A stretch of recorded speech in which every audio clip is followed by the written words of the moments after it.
Welcome to Resilient Minds 365, where we discuss the resilient stories of entrepreneurs, professionals, and students with mental illnesses to encourage you to strive, thrive, and live in abundance.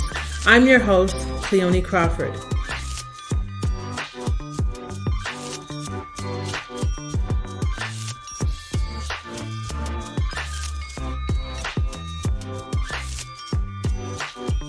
Welcome to another episode of Resilient Minds 365, everyone. I am your host, Cleoni Crawford.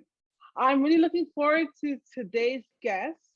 Today, we have a special guest. His name is Sylvester Jenkins. Who is Sylvester Jenkins? Well, Sylvester Jenkins is a native of Columbus, Georgia. He's a combat veteran, an author, a mental health advocate, and motivational speaker with 4 tours in Iraq and 1 tour in Afghanistan. He is a retired first sergeant with 21 years of military service in the U.S. Army. He has accomplished measurable results under extreme pressure while leading teams of multiple personnel in dynamic, fast-paced, and hostile environments. He's a recipient of multiple rewards for outstanding performance and professionalism. He completed the Master Resilience Training course from the Leader Development Division and the University of Pennsylvania. Sylvester is a member of the National Society of Leadership and Success. He graduated from Columbus Southern University, where he received his Bachelor of Science in Organizational Leadership. He is certified in advanced leadership, executive leadership, and youth mental health first aid. Sylvester self-published the books A Quick Cure to Successful Leadership, Winning the Battle Within, and The Compass. He's a motivational speaker who has empowered thousands of people by helping them reach their goals, both personally and professionally. More information about Sylvester can be found on his website at sylvesterjenkins.com. With that said, I now present to you Sylvester Jenkins. Sylvester, how are you today? I'm phenomenal. How are you doing? I'm doing good. I can't complain, it's a really good day. Beautiful sunny day. So yeah, can't complain. Absolutely. So tell us a bit more about your profession, what you do, how you tell us about the Army, tell us about what you're currently doing, everything what you're doing right now. Absolutely. So I'm a self-published author. I just written my 3 books currently. What I do is I'm a adversity and resilient speaker. I speak to the next generation on how they can become resilient leaders that triumph and succeed in life. I teach them how to turn their stress into success and turn their obstacles into opportunities. I mostly speak to colleges and high schools to just try and just give them a better sense of hope, just dealing with everything that's going on in the world currently. Cool. So tell us, you were in the Army. What made you decide to join the Army in the past, and how was that? Yeah, so I joined the military. It wasn't due to what most people do as far as just like serving their country, but I always knew the military had some sense of structure and they always Mm. provided a way of purpose. As a child, I grew up in a single parent home, gang and drug infested neighborhood. I had multiple failures while I was in school. I failed the 4th grade, 6th grade, 8th grade, 10th grade, 12th grade, and also had to go to summer school multiple times. But in the situation of all these things going on, I had an incident in my English class my senior year where I had to take a big test. And during the time frame of taking this test, I got real nervous and everything, mostly because this was the deciding factor on if I would graduate on time or not. And my Mm-hmm. teacher called me out into the hallway. And when she called me out into the hallway, she told me that I didn't pass the test, that I didn't have what it takes, and that I wasn't college material. Right there, a light bulb went off. So going home from school that day, I had to break the bad news to my mom. And when I told my mom about the situation, I got a lump in my throat. I put my head down and the tears started rolling down my face because I felt like I truly had let her down because my mother, she never graduated high school. she had got pregnant when she was 16 and had to drop out. So education for her boys was like big on her. So I felt like I truly let her down. So I wanted to make it up in a sense to let her know that her work didn't go unjustified. So, Mm. when it came to graduating from summer school, the next thing you know, recruiters are all around from different branches of the military. And next thing you know, I got involved with the army recruiter, and he was telling me all the benefits behind it and everything that I can amount in the time of going through that. So I decided to join the military. And along my journey in the military, I never considered myself to be a leader. I always considered myself to be a follower that transitioned into a manager. And it wasn't until my third deployment to Iraq that I realized the obligation that had been bestowed upon me as a leader.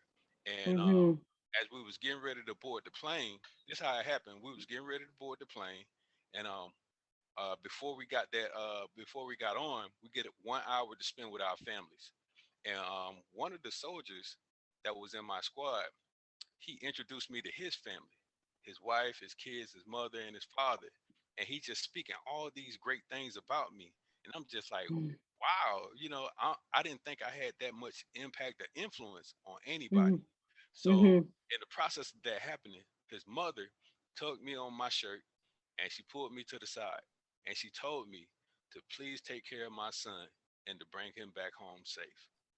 And for Yes. someone outside of my family to have that much trust in me, to have that much confidence in me, it just lit a fire in me. And I just knew then that this is what I need to really dive into. I made a true decision that I was going to shift my whole paradigm from where I was at to becoming this leader that people, needed, that people wanted, that I had to be as far as being in the military.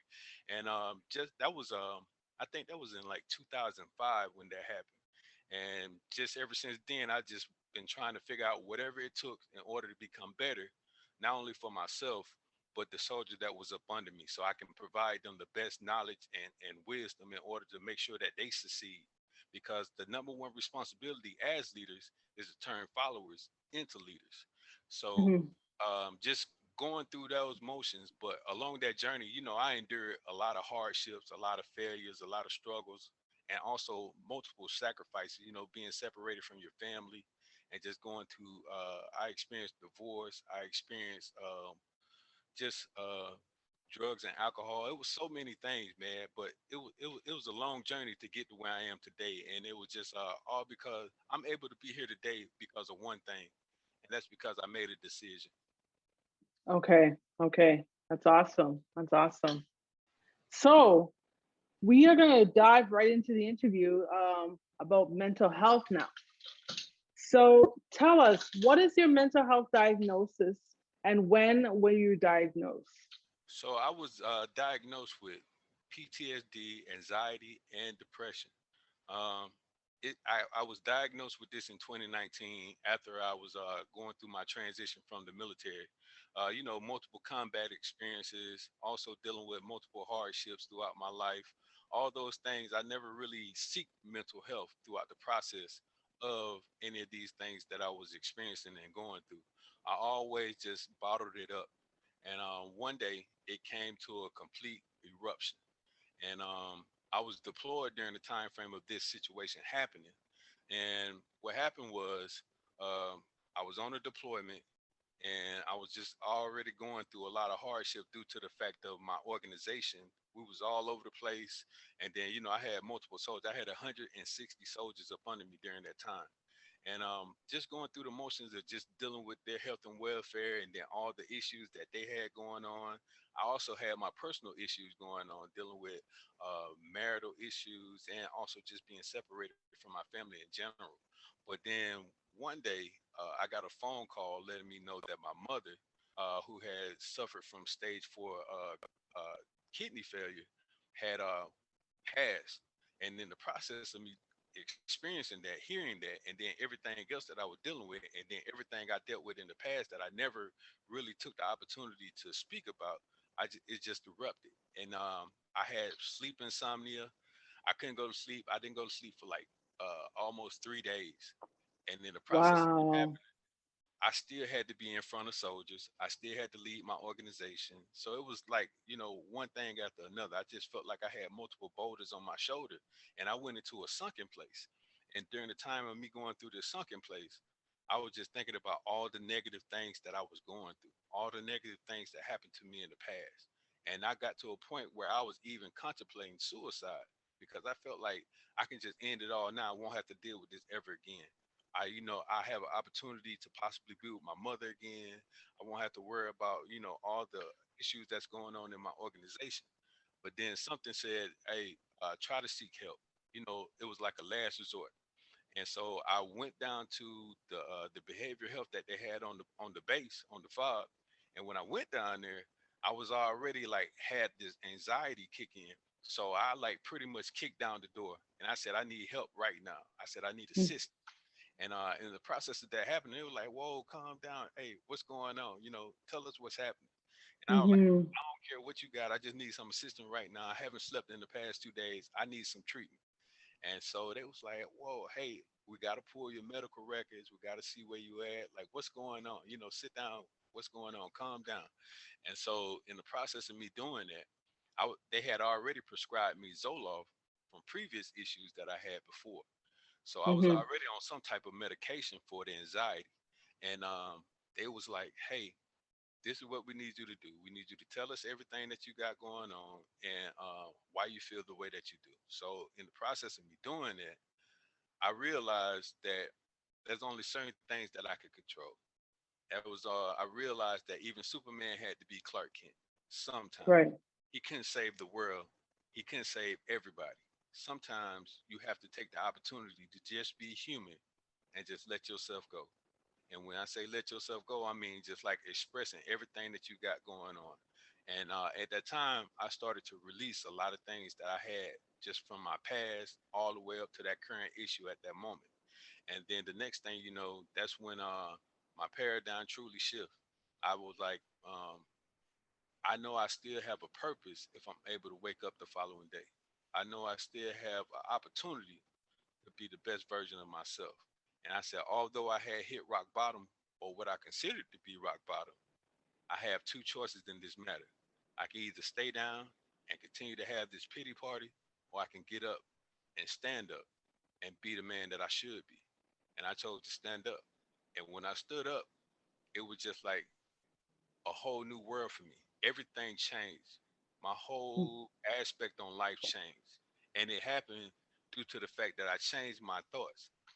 And that's when it clicked in my head. Like all this stuff happened during my period of deployment. But as things slowly came about and we transitioned, I noticed that I was able to pick up on skills and techniques.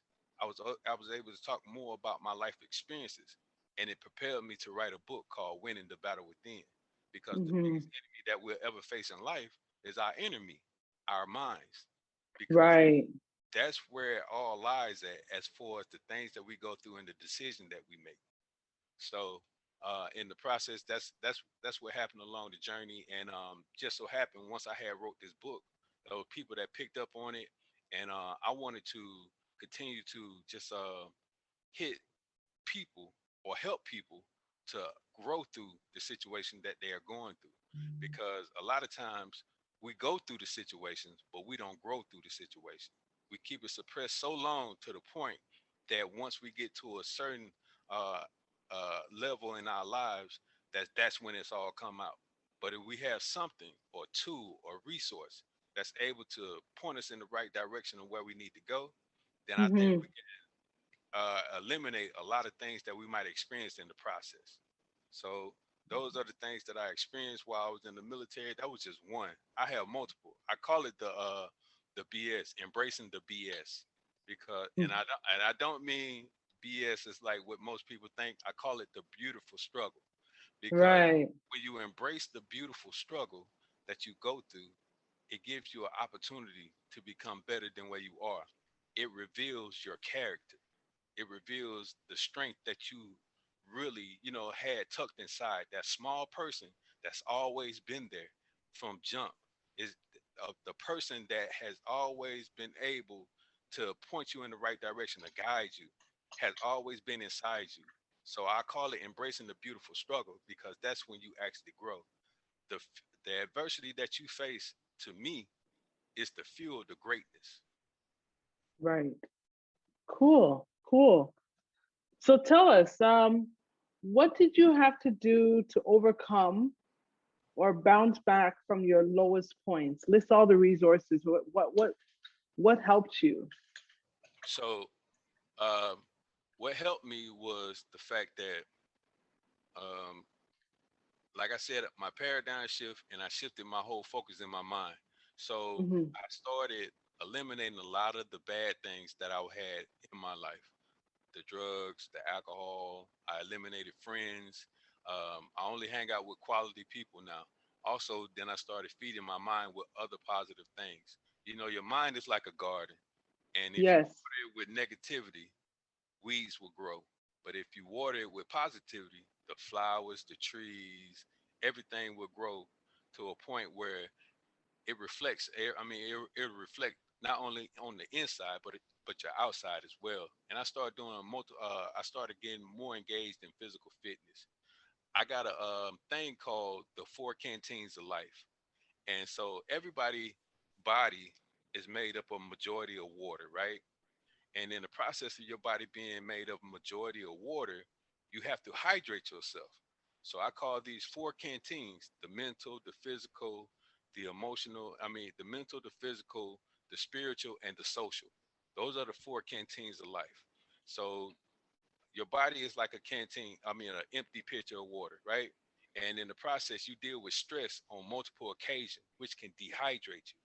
It can prevent you from doing things that you would love to do most, because you get in a sunken place to the point where you just become lazy, you become groggy, you become disappointed, you become it causes anxiety, depression, all these multiple things that can dehydrate you and prevent you from living life. All you'll be doing is surviving.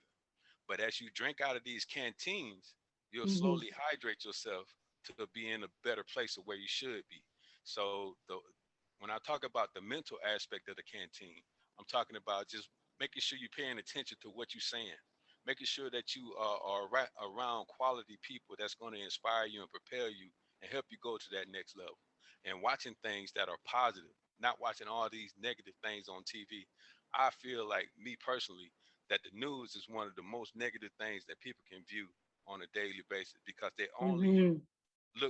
they only look at the negative things and continue to propel fear into people. So I stopped watching the news. I stopped hanging around people, because sometimes you got to separate in order to elevate. And then That's right. and when I'm talking about the physical aspects, I'm talking about actually, doing working out, taking a walk, aerobics, or weightlifting, all these things. You got, like, YouTube is one of the greatest resources for anything that you look for on how to do things. And if you want to learn how to work out, just type it in the search box on YouTube. That's all you got to do. How do I work out? And they go show you all these multiple videos of these people doing all kind of at-home workouts. So physical is the next one. That's the next canteen you drink out of. And then you got the spiritual. Now I'm a religious person. I'm a Christian, so I dive deep into the Bible myself, and so I do devotions, prayer, and then also just reading scripture itself. Now, but in the process, if you're not religious, you still have yoga, you still have meditation, you still have those things that can put you in that realm of having a spiritual foundation. And then Hmm. also you have the social. Now, when I say quality people, now you got loved ones, friends, family, who actually, think you're a great example, who wants the best for you, who, like, continue to try and just make sure that you have a resource to just release all these things that you got in your life.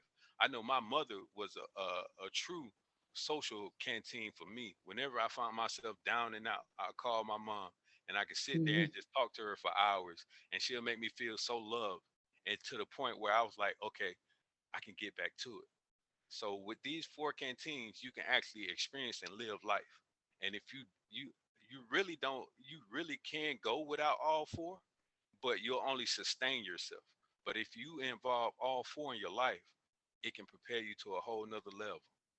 Hmm. That's really powerful. I really like those the four canteens. The Thank spiritual, the social, the physical, and the spiritual, I believe. No, what you. was And the other? mental. Mental, Right. mental, most important. Definitely, definitely. Very cool. I really love it. So my next question to you are: what are three things you wish you had available when you were at your lowest point? Three things that I had available to me at my lowest point, nothing. No, wish that you wish you had available. That I wish I Like, had available. Oh, I just wish I had just realized I had the right mindset, a winning attitude, and just made the decision to take action. Those three things, I just feel like I can't control everything that goes on in this world. You can't control the coronavirus, right? You can't control right. where you grew up at, right? You can't control certain aspects that goes on in your life, but you can't control that one individual, and that's yourself. And how do you do that? By taking control of those three things that I spoke about: your mind, your attitude, and the steps that you take, the actions that you take. That's three Hmm. things that I wish I had knew then because I was on autopilot. I never took the time to just really dive deep into those three things. I was just going with the motions. I was like a robot. So if I knew those three things before, I would have, went to a whole nother aspect of my life and probably would have been like on a level like Tony Robbins or somebody. Definitely, definitely. Then my next question to you is: as a man of color with a mental health challenge, Yes. how how was that reaching out for help? Wow, that's a great question. That is a phenomenal question, and it was very challenging. It was very challenging to the point where my pride got into the way a lot of times. And I say that Hmm. because, like I said before, I grew up in a single parent home. My mother had her aspects, so she never really knew what it took in order to raise men. So she was raising them by what she knew and what she thought, which no judgment against her, but in the aspects of that, you know, men are not supposed to cry. Men are not supposed to show emotions or anything like that. But then just being a man of color in the process of that happening, we already have this stigma about how we should be hard and stern just to be very I can't think of the word for it at the moment, but we should be a figure and not allow anything that we experience and go through prevent us from doing certain things. So you bottle Hmm. that up, and then to be able to express that to another man of color or just anyone in general, it plays with your mind. It plays with your mind to the point that you still had this stigma that like I would be judged behind me saying that, hey, I'm dealing with an issue. Is instead of me going around here and trying to be like I'm Superman and I got it all together, which I actually don't. It's difficult to have those conversations because you have a fear of being judged in any capacity, whether I'm talking to one of my friends or if I'm going to a job where I'm like the only man of color in a higher position. It's just gonna feel like there's some type of stigma that you're being judged. Hmm. I can understand that. I mean, it can be very challenging as to just to go out and reach out for help, um, because people you, you're expected to act a certain way, Right, and if you don't act that way, it's like you will be judged right. for what you're doing, I guess. Sorry. That's Oh, yeah. So my next question to you is, what words of hope can you give to our listeners? What would you tell to someone who's going through a mental health challenge? What would you tell them? Oh man, that's another good question. But I would tell them that even broken crayon is still color. And I Love say, it. yeah, even broken crayon is still color. And I say that because regardless of how you might feel at that moment in time, you still have a purpose. You still have value. I would tell them that to not give up. Don't give up in anything that you're going through right now. Grow through the situation and be who you truly are created to be because everyone was created on purpose, for a purpose, with a purpose. So I just want to tell the viewers or anybody that's listening that if you're a broken crayon, you still can color. Love that. I love that. I might use that one day. Who knows? So Normally, on my virtual background, you'll see a book. This book here, The Music of My Life. So we're going to switch topics right now. Okay. Basically, we're going to talk about music therapy a little bit. Okay. Just to kind of see exactly where your head is at musically. So I wrote a book called The Music of My Life, which is about my journey with mental health and music therapy. So my question to you is, what type of music do you like? So I like a wide array of music. I'll be honest with you. I listen to country. Okay. I listen to hip hop. I listen to R&B. I listen to classical. I listen to rock. I listen to a wide array of music. Wow, you're eclectic. Yes, very much so. Okay. And so if you were to think of a song that best describes your journey, what would it be and why? And the best. So that's another great question. You coming with them today? So my song would be Andy Mineo. You Can't Stop Me. And Oh, have you heard the okay. song? I know Andy Mineo. I haven't heard that Okay. song though. Okay. He got a song out called You Can't Stop Me. And he mostly speaking about his mind. So he's going on a Mm, versus battle with his mind and himself. And he's going through the motions of saying how, although you might do these things, or although I might think or have these thoughts, you can't stop me from being the greatest person I am today. You can't stop love me it. from getting from point A to point B. So yeah, Andy Mineo, You Can't Stop Me. That's like my theme song, to be honest with Okay, I love that. I love that. You can't stop me. I'm gonna look that up on Apple Music, you. definitely for sure. So, Sylvester, how can we stay in touch with you? What are your social media handles? Yeah, so you just type in the name SylvesterJenkins.com. That's my website. On Instagram is Sylvester Jenkins the third, and then also on Facebook, same thing, Sylvester Jenkins the third. You type in my name, you'll be able to find me. I promise you. You can Google me. So you said you're on Instagram as well? Yes, ma'am. Okay, awesome. Well, Sylvester, this has been a really great interview. I really enjoyed learning about your journey, and thank you very much for sharing it with us, with our audience. And with that said, we are going to wrap this up. And to all you resilient minds out there, until next time, please subscribe to us on all our platforms and don't forget to rate the show and leave a review for us on Apple Podcasts. Also join the community of Resilient Minds and sign up for our monthly newsletter at CleoniCrawford.com. Be sure to grab a copy of my book, The Music of My Life, on all Amazon app marketplaces to get to know me better. And if you can think of one person that will receive value from today's show or connect with Sylvester's testimonial, please share it with them. Feel free to take a screenshot of this week's episode and tag us on Instagram. You can tag myself at Only Cleoni or Resilient Minds 365 and today's guest at Sylvester Jenkins, I believe. Yes. Yeah, Sylvester Jenkins. And remember, mental health is not a death sentence. Despite your illness, you can strive, thrive, and live a life of abundance.